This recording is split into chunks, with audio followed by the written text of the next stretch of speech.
So in the box, we got the Webb. It does come with cable ties on it, so leave those on until it's fully assembled because these blades are freaking sharp.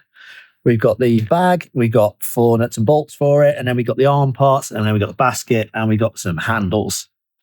First thing we're going to do is assemble the grass box.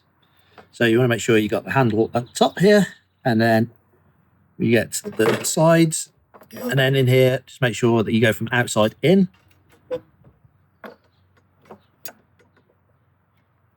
So it should look like that.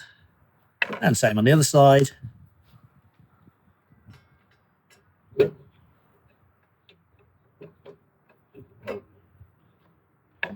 Then we need the bar that goes across. Make sure these are pointing inwards. And it might fall apart a little bit when you're doing it. So have a little bit of patience with this.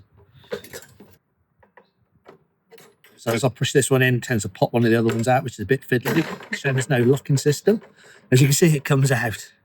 So it should look something like that. So we've got the handle. Then we've got the joint there. The top, we've got the bar that goes all the way across to the other side. And the sides in like that. I found it helped if you wedge it against the mower, then it doesn't spring out so much. Next step is to put the cover on. Make sure the Webb is facing upwards. And that just drops on. And then slide it down either side. And there's clips on the top and the sides and the bottom. So I'm just going to pull the top one up. And it snaps on across there, and the same on the sides. Do the middle one first. So you see it clips on, pull that one, clip that one on, and clip the third one on. And then we have the bottom row. This is a bit more tricky. You've got to get a bit more tension on it.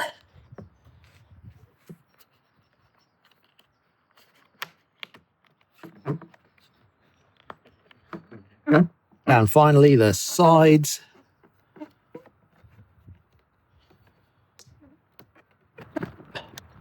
You also make life easier for yourself. Just don't get that caught under there.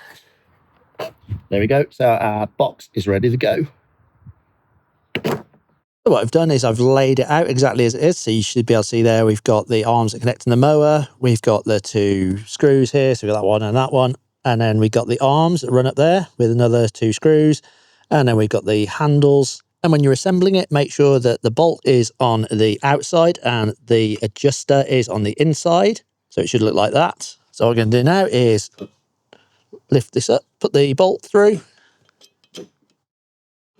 and then tighten this up. Just do it finger tight for the time being. So it should look like that. Bolt on the outside, nut on the inside. And we're going to do the same on the other side.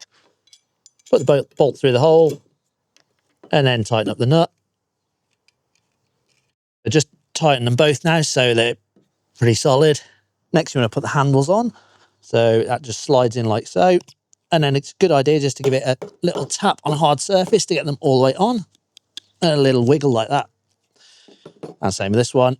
So slide that in. Give it a little tap to get it lined up. Then a little wiggle. Little wiggle. Little wiggle. Then I'm going to add the final bit of the handles on. Make sure the holes line up. Tilt that up like so.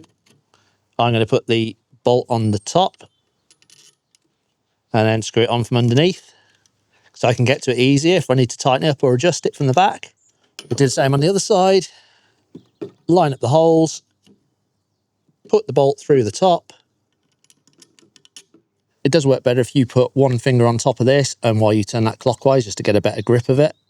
Tighten up the other one. That's it. So that is the handles good to go.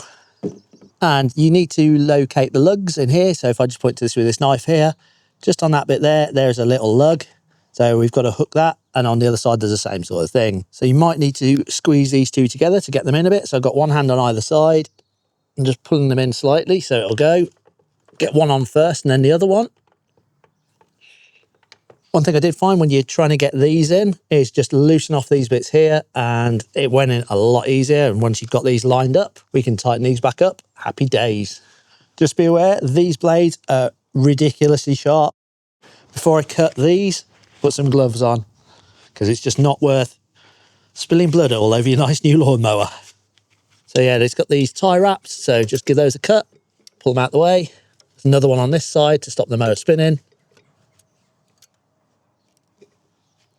Okay, so you could cut just like this without the basket, but I want the basket on, so we're going to have a look at that. When you put the basket on, it needs to go into this gap here, so you can see there's a little round bit, so it goes in through there, and the same on the other side. Get up by the handle. Yeah, this goes above the roller and locks in like that. So all your grass clippings will go in like so. For adjusting the height of cut, this works off the front roller. What you need to do is undo these on both sides, which go anti-clockwise. And then you can adjust the height. So that would be like the 13mm setting. And I want it on higher, so I'm going to go for the 25mm. Tighten this up, tighten up on the other side. There you go. It's ready to cut. And basically these adjust the height of the blade, so you can fine tune them if you need to adjust it against the bed knife. And it's good to go.